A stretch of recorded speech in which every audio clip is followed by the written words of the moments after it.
I met up with Behind the Gallery Mm-hmm. in England, and we had a little meeting about the possibility of it coming together, and we've been talking for, God, I don't know, actually, quite a few months now, but Yeah. just getting the timing right when I could come over for, a little stretch. Mm-hmm. And that's the thing is, everything was printed here, and then you got to sign and print it, and I'm sorry, frame it, and then get it up. And it's just really nice to take the time actually and do it this way. But they've been putting on some amazing exhibitions before that, so I've been getting very excited watching all the developments. Yeah, I bet it must be a really exciting process. How do you go about choosing the images that are going to be included? Obviously, you have a back catalogue spanning nearly 30 years. Yeah, and it's a really hard decision. I'm terrible at making an edit anyway. I feel you. Yeah, because it's like, well, you don't know who, I've done a mixture of shots that I really love, Hmm. and they might not be, not everyone will know who they are, but and then some that I know are well liked from my archive. And then what was important to me was to make it relevant. So Hmm. I remembered quite early on when we were talking that the first shot that I had published in print was I had taken it in Australia Oh, wow.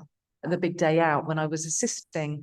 And it was of Chris Cornell, and it ended up being the back cover of a music magazine in the UK. And then that sort of started my own sort of freelance career rolling a little bit. Wow.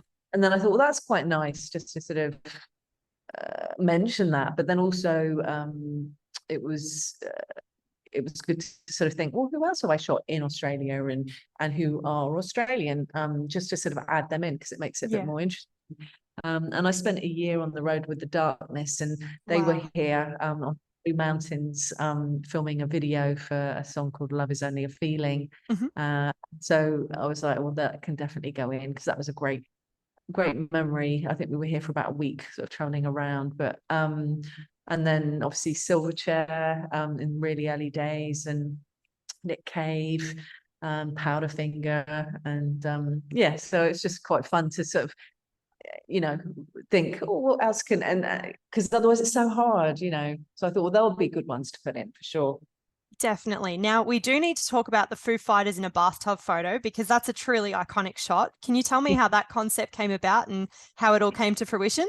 Yeah, well, it was one of a few shoots that I had to get them to do ridiculous things. There was one where, I mean, that's the thing, the magazines say they give you a brief that they don't Hmm. necessarily run past the band. And so with one where they'd hired a hotel room, and they said, can you get the band looking like they've trashed the bedroom? So we want, things fallen over, like Wow. lampshades on the floor.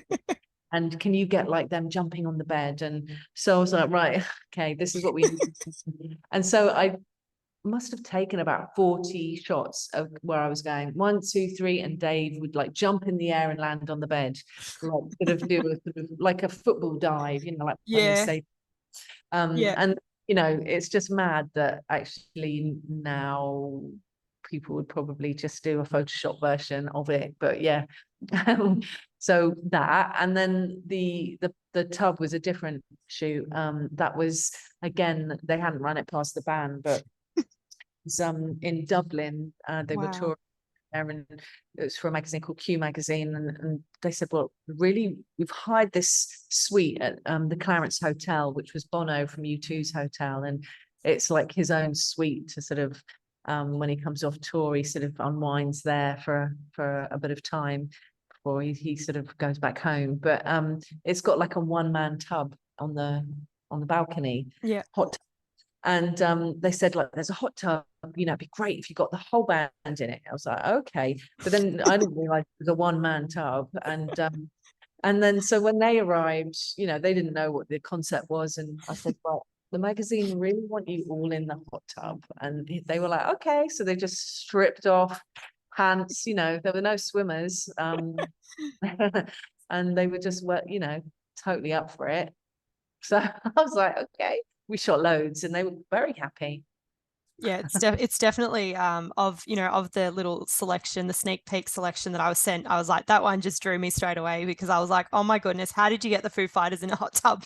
I mean, yeah, it's a favorite of mine, and it definitely was something that we had to just hope would happen when they arrived. And yeah, they were Definitely. We love that. We love that. Yeah. So why captures, Scarlett? Like, why have you titled this one captures? Because that's another thing. It's hard to make any sort of decision for me.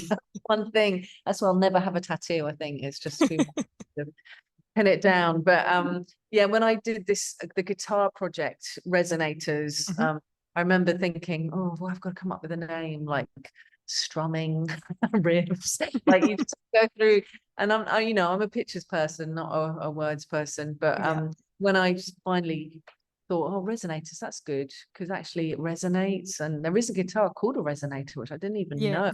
That's good.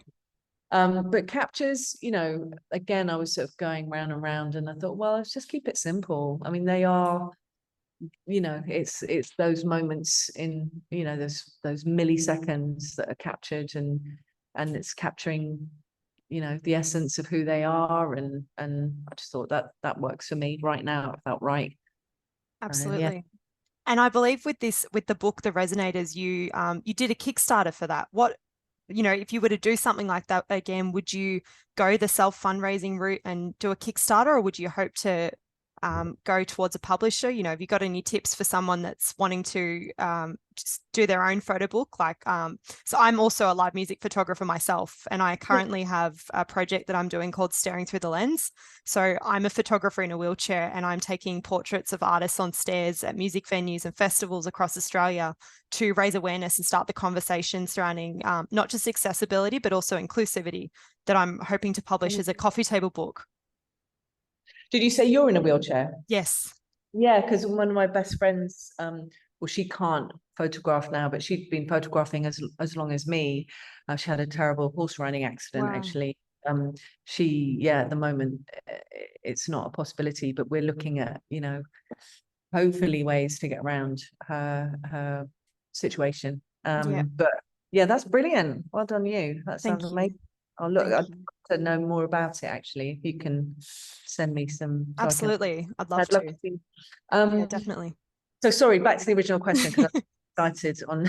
Oh yeah, Kickstarter. So, well, when I was doing Resonators, it was just my own project, like and it's a lot of work, as you know, like approaching all the people and managing it, and like when I was planning to come to America to do some of the American people, and that was a gamble, but I've got to sort of give it a go. And I'd sort of made contact, and it was quite funny because some of them I'd made contact with, like Steve Jones from the Sex Pistols, and I'd say, could you give me your address, because I was trying to work out logistically, and he's like, give it to you when you get here, like like a punk.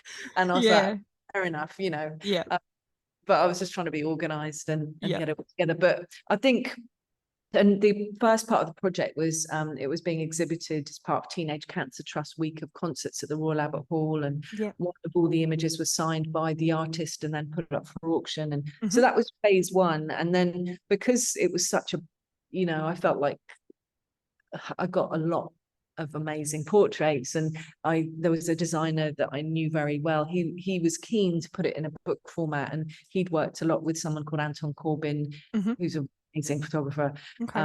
So I was like, oh my God, that would be a dream. So he wanted to do a bit of a black and white version, and said you should do a Kickstarter, and it's a lot of work, is what I'm. So everyone sort of said that, and like I'm still just photographing portraits at the moment. I've got a so my first concert that I ever photographed just from the audience, which was what made me fall in love with music photography, was Pink.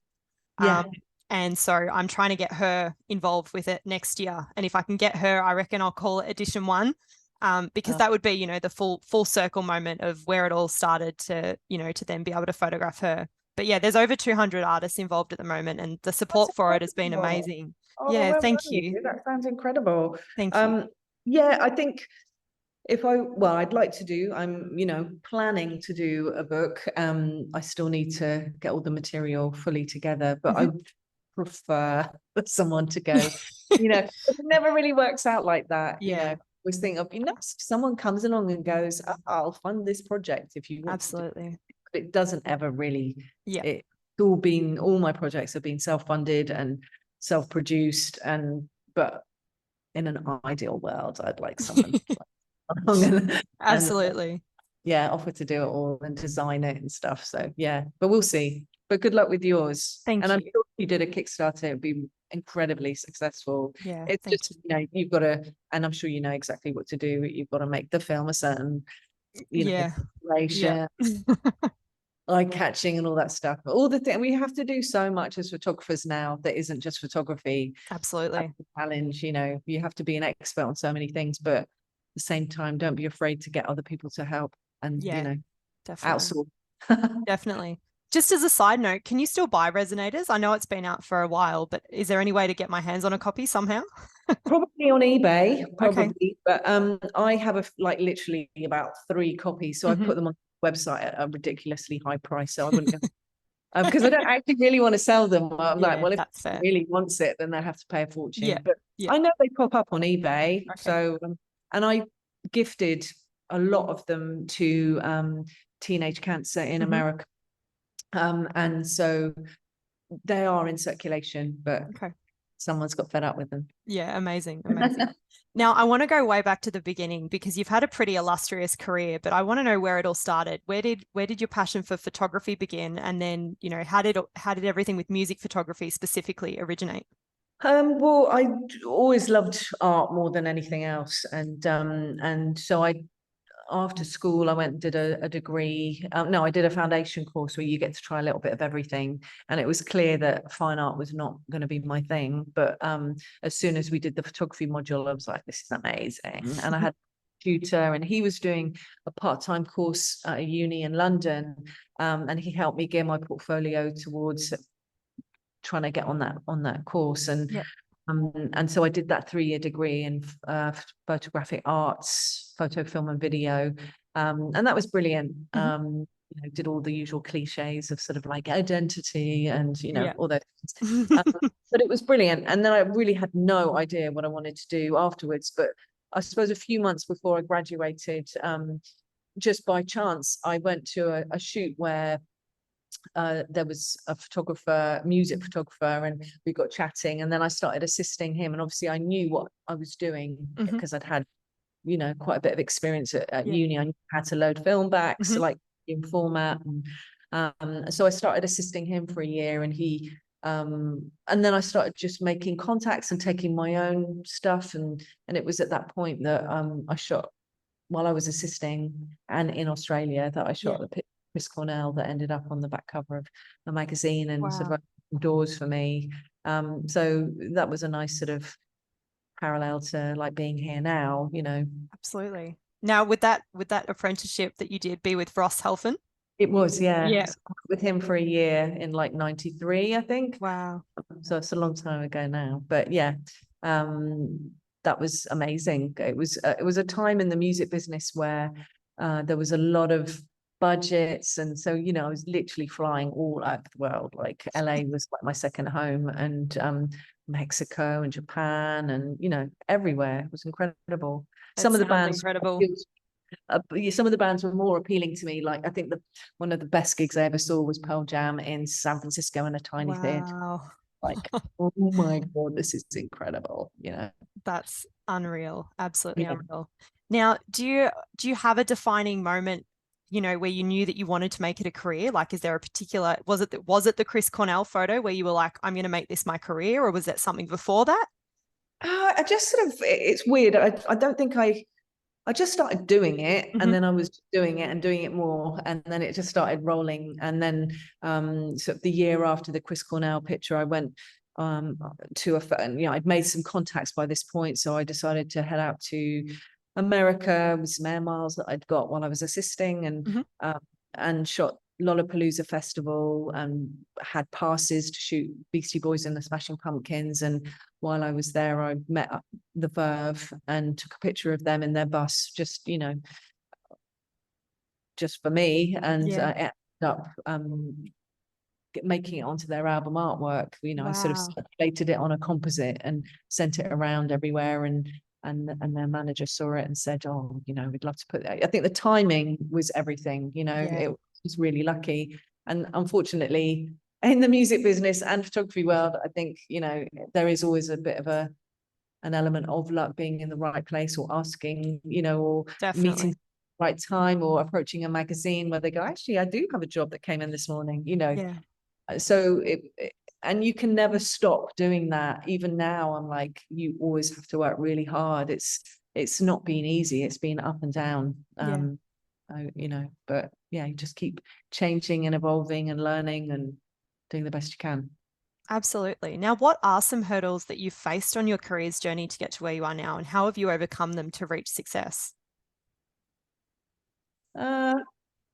Well, I think it's that thing of just adapting and learning. It's like I was saying, we have to do so many more jobs now as a photographer. So you have to do social media, and you have to learn how to be a good editor, retouching, and I've got like a print sales shop, and marketing, and all the things. And it can be really hard to do, and I'm not a brilliant sort of copy writer, but you have to also be able to write blogs, and Yeah. Even just captioning Instagram posts nowadays, I'm like, well, got this great photo I want to share, but I don't know what to caption it. So, it just doesn't get shared.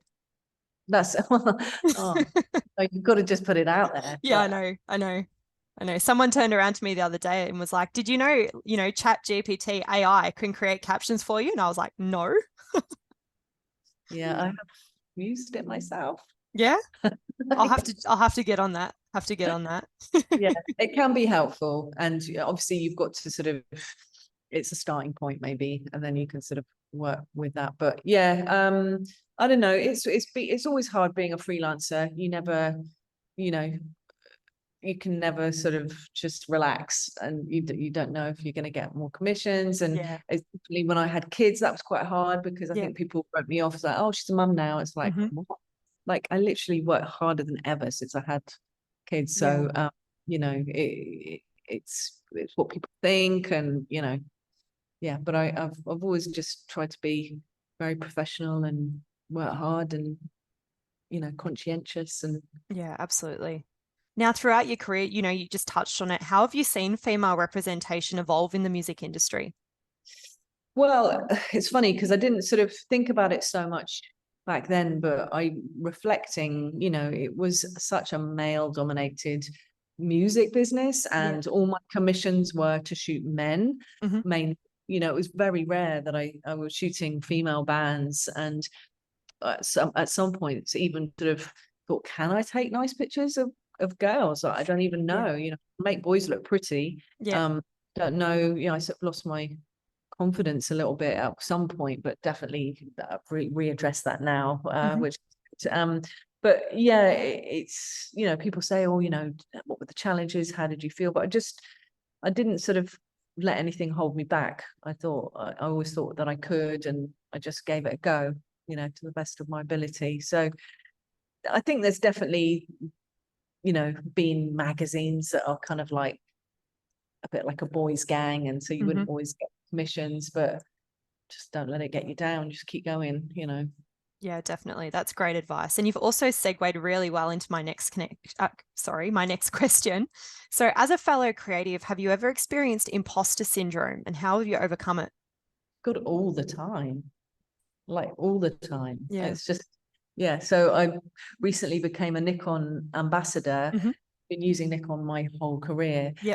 As soon as I became and it was something I really wanted. I really wanted to have that affiliation. I wanted to feel like their support and be connected more so. And I've always been really passionate, and never, that's it. I've just always loved Nikon. And then as soon as I was asked, I just thought, well, I don't like they're gonna find out quite soon that I'm not very good. I don't know what I'm talking about. And I'm like, well, what am I going on about? Like, I maybe not the most technical, but I've got a really long career, and I've got some amazing pictures. So stop it, like, maybe my lighting isn't as proficient as someone else, but it works for me. And so that's what I can share. actually. And that's what's interesting. It's like, well, I can just tell you or tell anyone how I've done it, and that can be inspiring. It doesn't not, you know, I think all different photographers do things differently. So, and that's the beauty of it, actually. Absolutely. Yeah, the uniqueness of it and the fact that, you know, we can be at the same concert and shoot it so differently Exactly. is the magic of it. Totally. Or like we could both be in the same room Yeah. and like, with 5 other photographers, and there's someone we have to take a portrait of, and Yeah, we'll all do it differently. You know? exactly. Yeah. Exactly. Now, touching on your 30-year incredible, you know, illustrious career, obviously 2024 will mark 30 years of your career.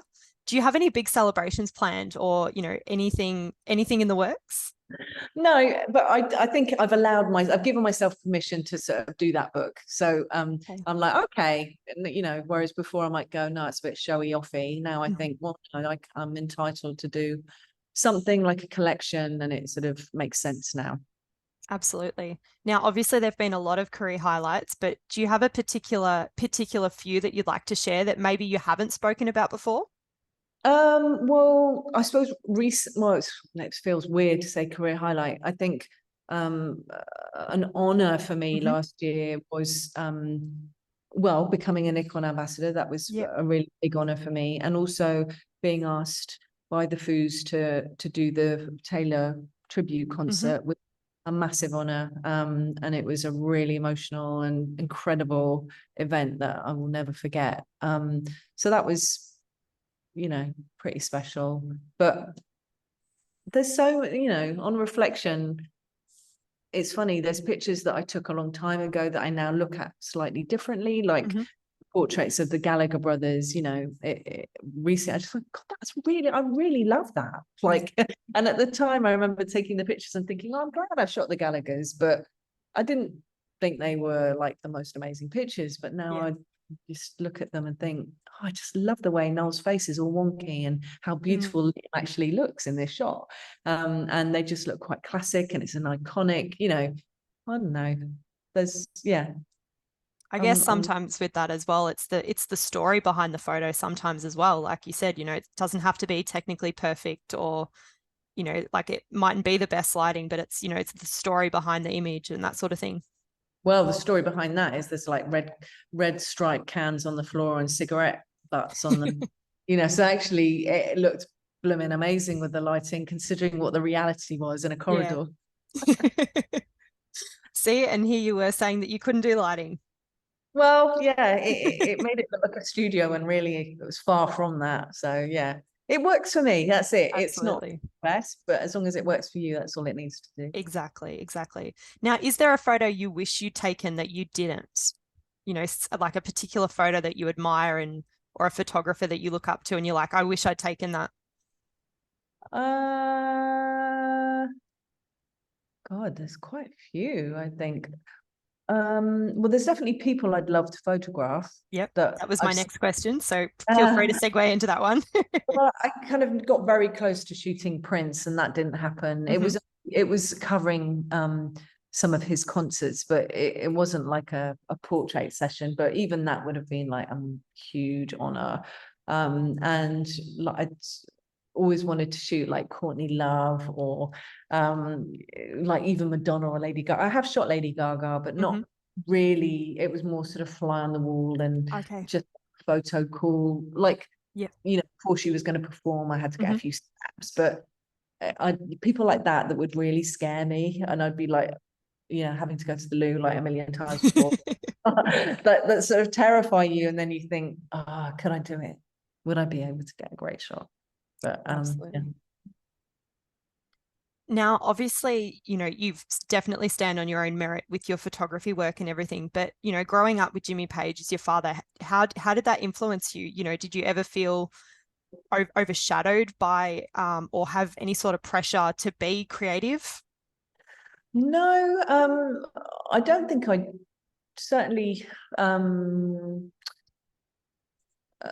no, I don't think I ever felt any pressure. And it's weird because, you know, that is my normal. So I suppose I just, you know, I didn't sort of analyze it particularly. I knew that I didn't want to be a musician. So that was lucky. And I knew that whenever I did shoots, I didn't ever want people to know who my dad was. So I didn't bring it up. So I think for me, I was always very determined to do things on my own. And obviously, I think that the only time that I presented myself with my family history or heritage, was when I was doing the Nators project, was sort of 2014. So already I'd been shooting for 20 years, and I was like, I'm Scarlett and I've been shooting for 20 years and this is my portfolio. I come from a musical background. I'm doing a project on guitar. So at that point, and that was the first time I kind of went, this is a bigger picture. But it was, I luckily didn't sort of dwell too much on anything or what I could and couldn't. Amazing. So, if you weren't a photographer, what would you be doing? Do you have any idea? I can't do anything else. There have been times when it's been really crap and hard work where I've gone, I need to get like an actual job. And then I'm like, I don't know what I could do. I literally can't do anything. Can't do proper jobs. I don't understand them. Like, shall I work in the supermarket? Like, I literally, there is nothing else. So luckily, I have managed to carry on doing it. And I still shoot. Yeah, definitely. That's great. I mean, the world is better off for having your talent in it. Yeah. Oh, thanks. No, I genuinely mean I followed your work for a while, just sort of in the background. And when this interview arose, I jumped on it. I was like, oh my God, I want it so bad. And if I was in Sydney and not Melbourne, I would have loved to have come and done it in person and, come and seen the gallery, the exhibition, and everything. But well, hopefully there'll be a Melbourne. Yes, please. At some point, yeah. Yes, please. Maybe not this year, but I'd love to do that. So definitely. Now, what do you look for in a live photograph? I believe there's also a competition running as part of, I'm not sure whether it runs alongside your exhibition or there's sort of been a brief mention of a photography competition running. So what do you look for in a live photograph? I suppose something that reaches me on a level, that makes me feel something. So it's a connect, and so something that just intrigues me. So I suppose there's got to be some energy, maybe, or beauty. But yeah, there's been some incredible entries. Oh my goodness. Like, I've been blown away. I whittled it down to about 25. Like, that was just such a high caliber, incredible. Yeah. That's fantastic. And how important is it for you to, foster the next generation of photographers?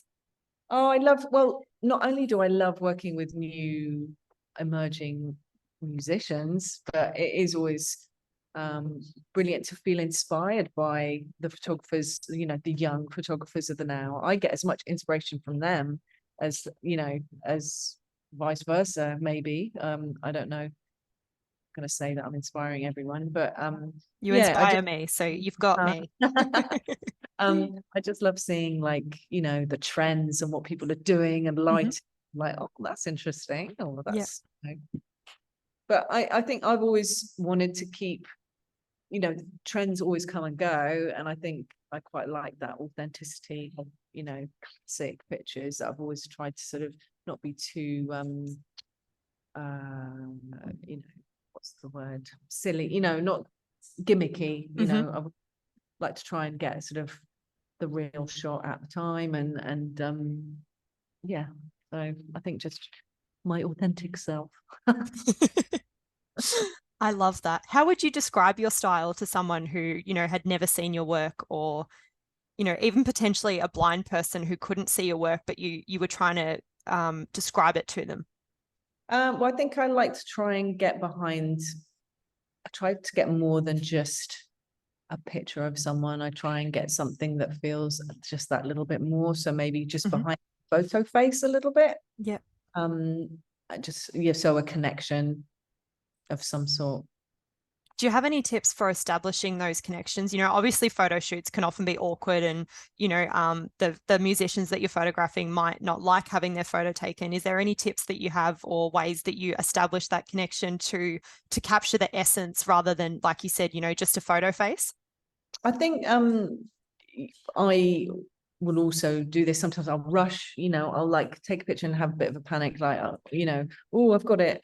But I don't know if I have got it. So I think I would always encourage people to shoot more than one setup, you know. So like I've been trying to push myself to do a bit of street photography, say, and so if I approach someone and they say okay, then I try to take more than just a few shots in one direction. Okay, let's just be a bit more composed. Let's take a little bit more time. Yeah. And just because actually on reflection, something I quite often don't know that I've got the shot, or I'm sort of in this zone where I'm like, you know, just getting it, you know, trying to get as what I can, and then afterwards I go, oh yay, and get it, and actually that's really good, and oh god, look what was in the picture as well. Wow, that's adding something, you know, which you don't always see at the time. So and even the composition, sometimes I think, god, I did quite well with that, but I don't always think about it at the, you know, it just sort of, it's weird.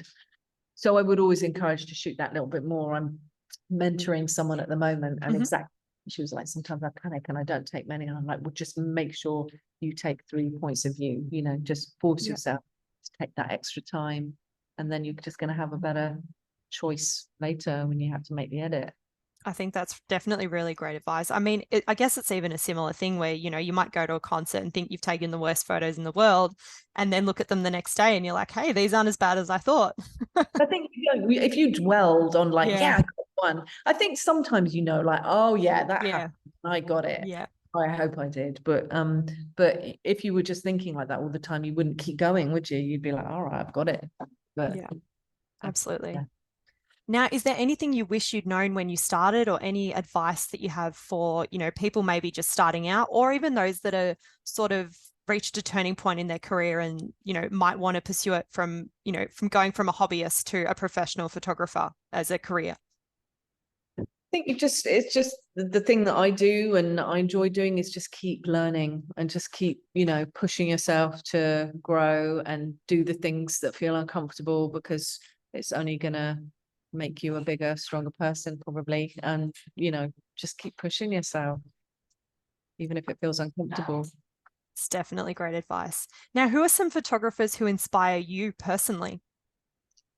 Well, a huge inspiration all the way through has been like Anton Corbijn. I love his work, and he's photographed a lot of people that I loved. And then I went to uni with someone called Peru, and he takes amazing pictures. So just and there's lots of people I follow on Instagram that I don't necessarily know, but like I said, inspired by a lot of imagery. You know, I love pictures as well. So but I think and like early Anna Leibovitz particularly, and old Linda McCartney, you know, all the sort of classic Neil Preston, like music photography. I'm thinking of old classic ones. But I just love going to see exhibitions as well. And yeah, anything Instagram. I love Instagram. So how do you feel about, you know, social media in the world of music photography? Obviously, it's been quite a conversation lately in terms of, you know, algorithms and people not seeing things and that sort of thing. Like, how do you feel about it? You know, is there any advice for people who use it, or maybe should use it differently? Or do you think it's more so about just, you know, putting your work out there and, you know, trying to get it seen? Yeah, I think someone was asking, my friend was asking if I get stressed, you know, if I don't put stuff out there, and I don't sort of give myself a hard time about constantly posting, or, you know, I actually try and enjoy it. And, you know, when I get, that's the thing, sometimes you do a shoot and you get really excited, think I want to put it out there. Like, so I don't use it in the proper way, you know, I'm not got a master plan, but yeah. There was something else I was going to say and I've lost it, but yeah, what was your question again? It prompts me to what I was thinking. No, that's okay. So I was just asking it about wasn't completely on topic, and so that's why I went back to topic, but there was something else I was social media, using social media algorithms, how you think it's affected, the photography industry and the ability just to be able to, that's to post. Yeah. So one annoying thing, but I try not to get annoyed about it, is that, people repost your pictures everywhere and they don't credit you. So I try, people, I don't mind people resharing my pictures, but it's nice when they credit it. It does annoy me a little bit when you think that's annoying, and it doesn't take much, because basically I'm sharing my pictures. Yeah. All these people are sort of sharing them around, but it's like, I think it's rude when they don't credit the photographers. But because it is though, it is such an easy thing just to add an @ symbol or add a tag, and you're like, why is it so hard? I know, but at the end of the day, I'm not going to let it wind me up, because there's more important things. But yeah, it does.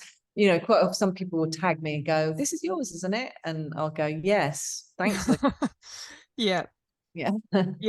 Yeah, you always put the little comment in the comments, and you're like, thanks so much for sharing. Glad you love the photo. And then suddenly they'll be like, oh, yep. And then you'll get a tag and you're like, see, wasn't that hard? Yeah, thanks.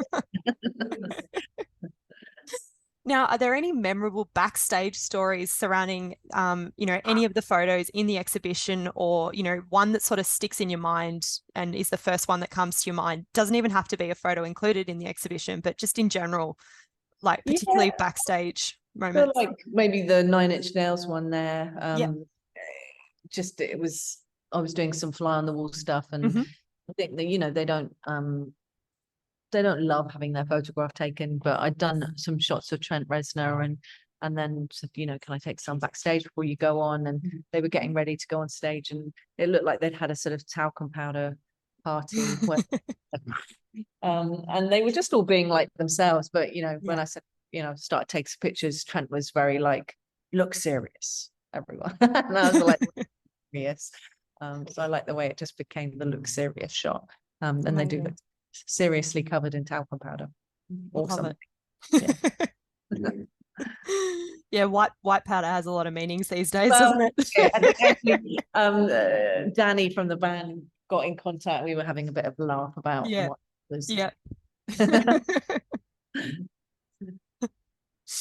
Oh, that's wonderful. Now, I usually it's called fan favorites in a minute. So I'm basically just going to fire a couple of things at you in terms of what your favorites are, and just the first thing that comes to mind. Oh, this is my worst. As they all know, I can't, like, if you said what tattoo, like, I would never, because I can't. I'll do my best. Just first thing that comes to mind. It doesn't have to be. I get it though. Yeah. Okay. Yep. All right. Ready? Okay. Favorite ice cream. Oh, chocolate. Favorite song. Last Goodbye, Jeff Buckley. Okay. Favorite movie. Night of the Hunter. All right. Favorite artist. Doesn't have to be photographic or illustrative, or just in general. Perfect. Favorite Disney movie.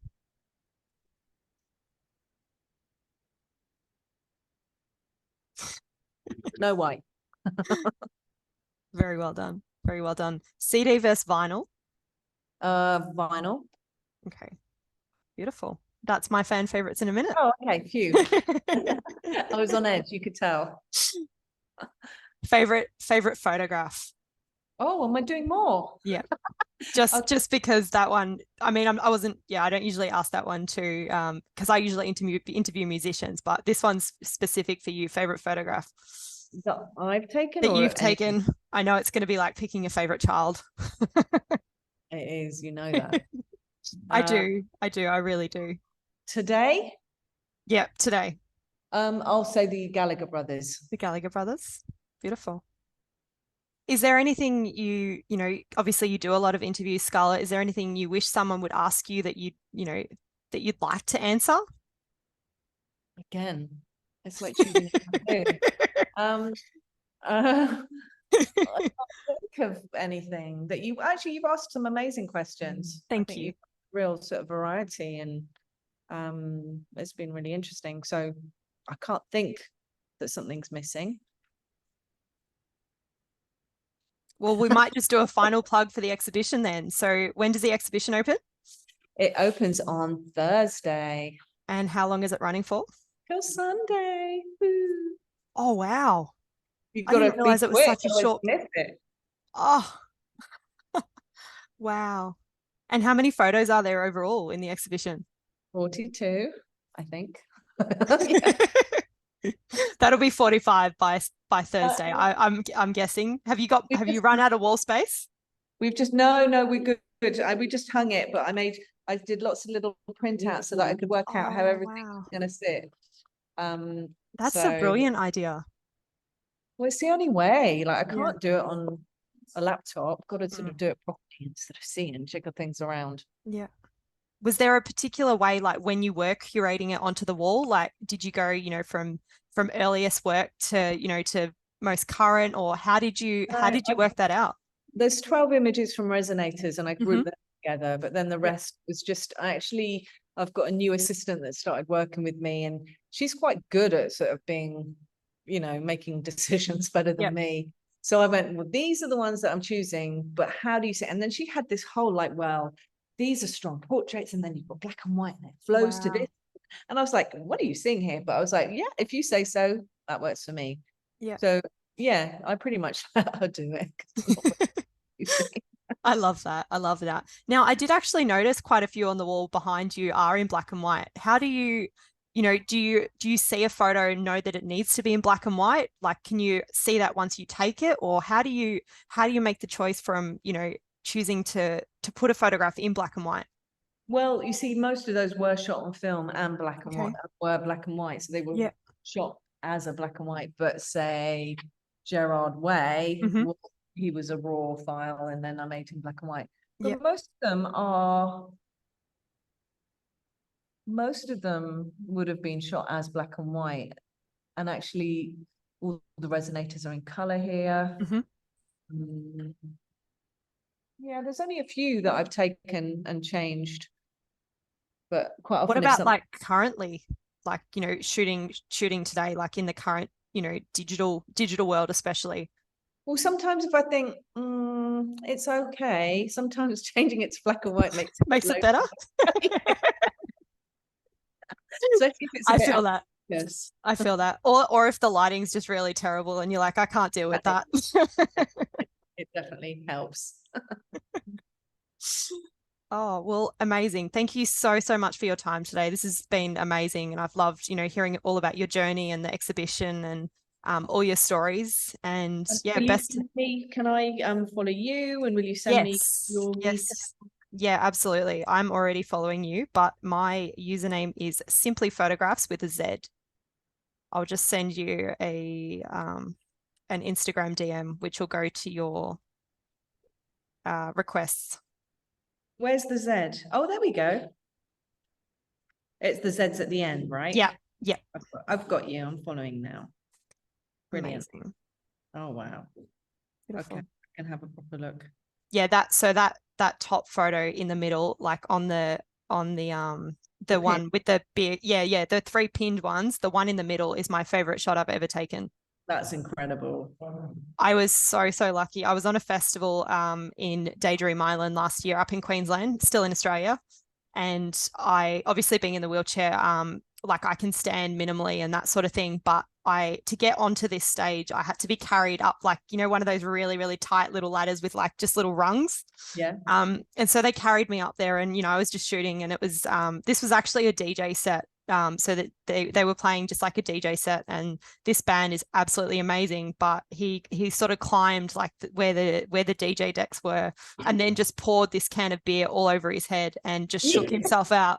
And but the flare of the light and everything, it's just amazing. It's my favorite. It's literally my favorite photo I've ever taken. And like you said, right place, right time. Like I could have been in the pit and it would have been a whole different shot. But, and for me, that encapsulates everything I love about music photography, the sweat, the atmosphere, the passion, and well, exactly. the crowd below.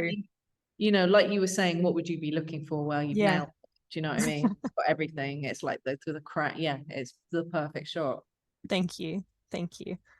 Well, yeah, best of luck with your exhibition, and thank you so much for your time. I'm really grateful that you took the time out to speak to me and to Thank you. Hope you have an exhibition in Melbourne, and Yes, I'll me definitely too. keep my eye out, and happy 30th early birthday celebrations for next year for Thank your you. career. And keep me updated with, the progress of I projects. definitely will. If Thank ever you. there's anything that you want to ask or, Yeah. throw it my way. Thank you so much, Scarlett. So lovely to connect with you. You take care. I hope Yeah, to you see too. Definitely, All right. definitely. Good luck with it all. Thank you so much. See ya.